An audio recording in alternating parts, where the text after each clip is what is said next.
उद्बोधन के कर्मचारी, चाहे नौकर हों या रसोइयाँ, सभी माँ की संतान थे। माँ के स्नेह के समान अधिकारी थे। उन सबके लिए भी माँ उसी प्रकार चिंता करती थीं। स्वर्गीय चंद्रमोहन दत्त उद्बोधन में काम करते थे। वे कलकत्ते की गलियों में नौकरी की तलाश में भूखे प्यासे भटक रहे थे कि सौभाग्य से उन्हें उद्बोधन में काम मिल गया। वेतन अल्प ही मिलता। उनके परिवार के लोग पूर्व बंगाल में रहते। उनका भरण पोषण करना पड़ता। तंगी से ही दिन गुजर रहे थे। धीरे धीरे वे माँ की स्नेहपूर्ण कृपा के अधिकारी बने।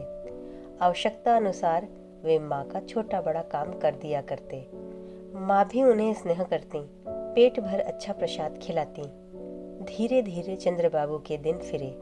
उद्बोधन की पुस्तकों को बेचकर वे ऊपर से और कुछ कमा लेते। ऐसे समय समाचार आया कि एक सर्वनाशी बाढ़ आया है और चंद्रबाबू का घर मकान सब कुछ उस बाढ़ में नष्ट हो गया। सिर टेकने को भी कोई जगह नहीं रही। सगे संबंधी रास्ते पर आ बैठे हैं। यह सुनकर चंद्रबाबू का सर चकरा गया। कुछ समझ न सके कि क्या किया जाए। भूख नींद जाती रही। लगा कि वे पागल हो जाएंगे। माँ अपनी प्रिय संतान चंद्र की विपत्ति को जानकर बड़ी दुखित हुई।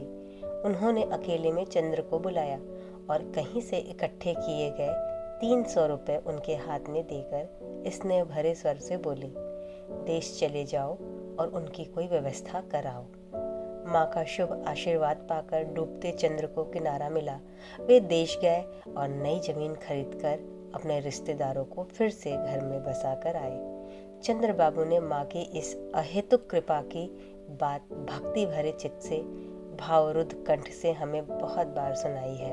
इस प्रकार की कितनी विभिन्न घटनाएं उद्बोधन में घटा करती, इसकी कोई संख्या नहीं।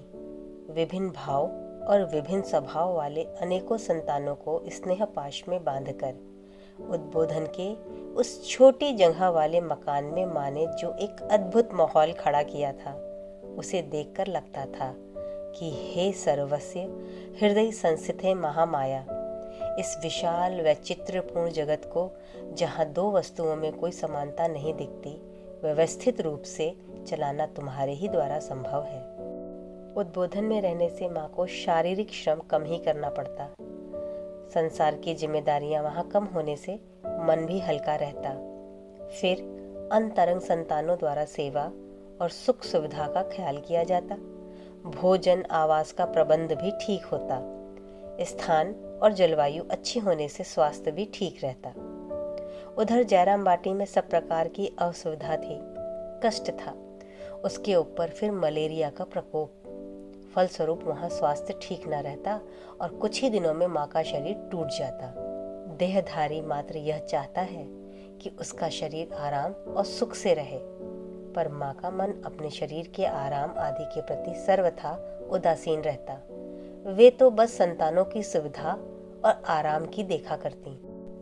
इसलिए माँ असुविधा और कष्ट के बावजूद जयराम बाटी में ही रहना पसंद करती।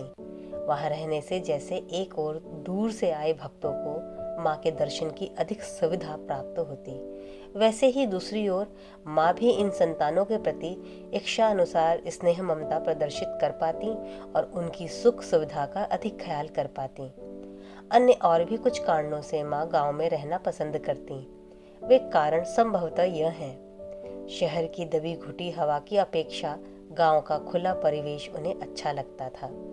उद्बोधन में यद्यपि सन्यासी एवं अन्य भक्तगण उनकी सेवा करने के लिए अत्यधिक ललायित रहते, पर माँ किसी पर सहसा कोई भार देना पसंद नहीं करती थीं। भतीजियों और भाइयों की पत्नियों के साथ उनकी सेवा करना सहज बात नहीं थी। वह सब बड़ी झंझट का काम था। यह सब वे विशेष रूप से सोचा करती थीं।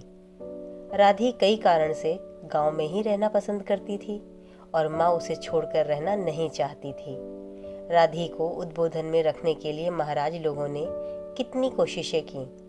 उसकी सुविधा के लिए वहाँ एक कमरा अलग रख दिया गया, जिससे वह अपने पति के साथ वहाँ रह सके। फिर भी वह उद्बोधन में रहना पसंद न करती थी। संभवतः यही कारण हो सकते हैं, पर असल कारण तो इच्छामयी की जैसी इच्छा ही था। एक बार माँ जब जयराम बाटी में थी, उनकी बीमारी का समाचार पा शरद महाराज चिकित्सक, सेवक सेविकाएं, गोलाब माँ और योगेन माँ को ले वहां उपस्थित हुए। स्वस्थ हो जाने पर उन्हें लेकर कोलकाता लौटने की इच्छा थी। माँ की बीमारी दूर हुई।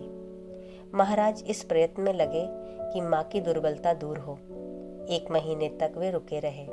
माँ बहुत कुछ स्वस्थ हो गईं, पर कलकत्ता जाने का मन न था।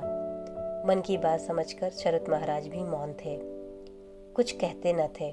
पर योगेन माँ अधीर हो गईं। उन्होंने शिकायत के स्वर में शरद महाराज से कहा, कहो शरद, तुमने तो कहा था कि माँ से कलकत्ता चलने का आग्रह करोगे, पर तुमने उनसे कहा कहाँ?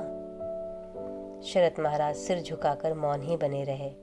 योगेन माँ जब उन्हें बारंबार तंग करने लगी तो वे अत्यंत धीमे स्वर से बोले, जब उनकी जाने की इच्छा ही नहीं तो फिर बोलकर क्या होगा? माँ के लड़के अबोध जो हैं, इसलिए वे बिना संकोच के हृदय की इच्छा व्यक्त कर बैठते हैं। माँ हंसती है, कभी सुनती है, कभी नहीं सुनती, भुलवा कर अन्य मनसक कर देती है। उस समय बीमारी के कुछ दिन पहले से ही कपिल महाराज जयराम बाटी में थे। वे माँ की बीमारी से बड़े विचलित हुए। वे यथासाध्य माँ की सेवा कर रहे थे। वे माँ के विशेष स्नेह भाजन थे। उद्बोधन में बहुत समय से श्री चरणों की सेवा का सौभाग्य मिला था। माँ कुछ ठीक हो रही थीं कि वे माँ से बारंबार कलकत्ता चलने का आग्रह करने लगे, पर माँ उनकी बातों को अनसुना कर देती। दूसरों से कहती, वे लोग तो हैं नागा सन्यासी के दल के, उठो कहने से उठ खड़े हुए, बैठो कहने से बैठ गए, ना कोई चिंता ना सोच, कंधे पर कंबल डाला और चल पड़े। पर मैं क्या ऐसा कर सकती हूँ? मुझे कितनी बातें सोचकर काम करना पड़ता है, जिससे किसी को कोई परेशानी ना हो। शरद महाराज के लौट जाने के पश्चात भी और कुछ समय तक अतीव आनंद पूर्वक माँ के स्नेह का आस्वादन करके कपिल महाराज जयराम बाटी से वापस लौटे। माँ कलकत्ता नहीं गईं। स्वस्थ होने के कुछ समय उपरांत माँ कोआलपाड़ा के भक्तों के आग्रह पर वहां गईं और जगदम्बा आश्रय में रहकर आनंद का स्रोत प्रवाहित कर दिया। पर भक्तों का वह आनंद अधिक दिन तक न रहा।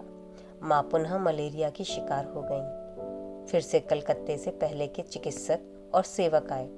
फिर शरद महाराज आए और योगेन माँ भी आई। माँ स्वस्थ होकर जयराम बाटी लौटते ही बोली, इस बार बिना गए काम नहीं चलेगा। बार बार वे लोग इतना कष्ट सहकर आते हैं और मैं ना जाऊं